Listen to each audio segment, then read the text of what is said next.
देखिए, ये जो हमारी सीरीज़ है ये एक ज्योमेट्रिक सीरीज़ है। ज्योमेट्रिक सीरीज़ क्या होती है कि अगर आप हर अगली टर्म को प्रीवियस टर्म से डिवाइड करें तो आपके पास जो उसकी कॉमन रेशो r की वैल्यू होगी वो सेम आएगी। आप चेक करें, आपको r की वैल्यू 1/10 मिलेगी।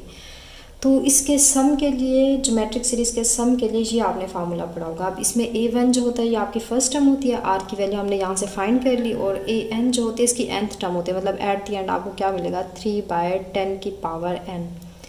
तो यहाँ पे जस्ट आप a1 की वैल्यू r की वैल्यू पुट कर दें तो देखें इसको थोड़ा सा अगर आप सिंप्लीफाई करेंगे तो आपके पास देखें यहाँ से थोड़ा सा जस्ट सिंप्लीफिकेशन किया, इसको आपने खुद कर लेना है। यहाँ से हमने एलसीएम ले लिया, 10 से कैंसिल किया, 3 1 ज़ा 3, 3 3 ज़ा 9, तो ये डिवाइज़र में 3 बच गया, बाकी ये वाली टर्म एज इट इज़। अब आप इसके अंदर लिमिट को रिप्लेस करें तो ये 1/10 की पावर जब इन्फिनिट आएगा तो ये 0 हो जाएगा, मतलब 1/∞, तो ये टर्म आपके पास 0 हो जाएगी। तो ये सारा 0, 1 - 0, तो मतलब सम जो है आपके पास 1/3 आ गया। ये